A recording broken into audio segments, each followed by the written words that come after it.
नमस्कार विद्यार्थी मित्रांनो, मी मोरे प्रतिभा प्रकाश.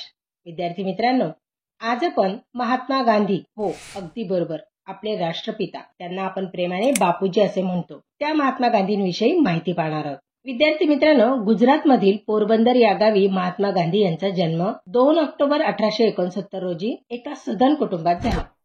महात्मा गांधीजींचे वडील करमचंद गांधी हे पोरबंदर संस्थानचे दिवाण होते. आई पुतळीबाई या अत्यंत धर्मशील होत्या. त्यांच्या घरातील वातावरण धार्मिक व सात्विक होते. महात्माजींचे 7वी पर्यंतचे शिक्षण पोरबंदरला झाले. पुढे राजकोट व भावनगरला त्यांनी महाविद्यालयीन शिक्षण पूर्ण केले. 1891 मध्ये ते लंडनला गेले व बॅरिस्टर होऊन भारतात आले. गांधीजींचा स्वभाव हा खूप लाजाळू होता, त्यामुळे ते स्वतःहून कोणाशी बोलत नव्हते. पुढे त्यांना दक्षिण आफ्रिकेतील एका व्यापाऱ्याने एक दावा चालवण्यासाठी दिला. दावा म्हणजे खटला चालवण्यासाठी दिला. त्यासाठी 1 वर्षाच्या कराराने ते दक्षिण आफ्रिकेत गेले. तो खटला त्यांनी जिंकला. त्यानंतर तेथील हिंदी लोकांना गुन्हेगारासारखे वागविणाऱ्या दक्षिण आफ्रिकेतील जुलमी गोऱ्या राज्यकर्त्यांविरुद्ध अनेक वर्ष गांधीजींनी लढा दिला. तेथे हिंदी लोकांना संघटित करून नाताळ हिंदी काँग्रेस ही संस्था स्थापून सत्याग्रहाचा नवा मार्ग दाखविला. गांधीजींनी जातीभेद, वाईट रूढी, चालीरीती, परंपरा, अस्पृश्यता नष्ट करण्यावर भर दिला. खादीचा वापर तसेच स्वदेशी वस्तू वापरण्यास देशाला आवाहन केले. नामदार गोखल्यांच्या सांगण्यावरून 1 वर्ष गांधीजींनी भारतभर प्रवास केला. गोरगरीब लोकांचे दुःख पाहून त्यांनी राष्ट्रसेवेचे व्रत अंगीकारले. 1917 साली चंपारण्यातील शेतमजुरांना जुलमी इंग्रज मळेवाल्यांविरुद्ध सत्याग्रहासाठी संघटित केले.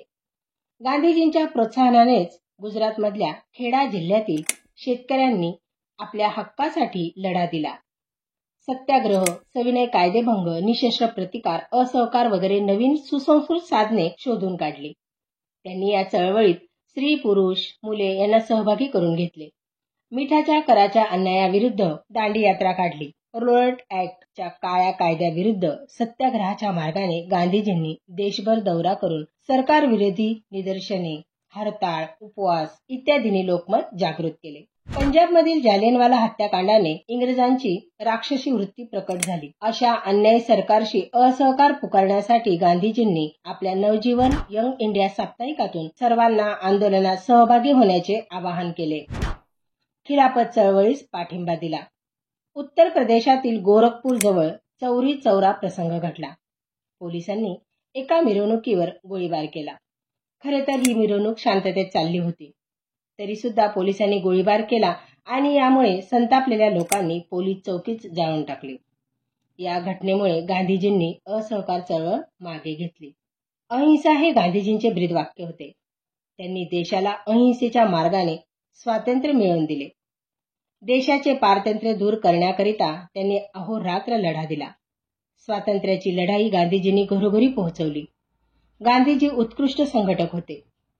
स्वातंत्र्य लढा लढत असताना खादी प्रचार, राष्ट्रीय शिक्षण, शेती, हरिजनोद्धार, निसर्गोपचार, प्रार्थना, स्वच्छता, ग्रामोद्योग, गोपालन, कुष्ठसेवा इत्यादी आघाड्यांवर समाजोद्धाराचे कार्य पार पाडले.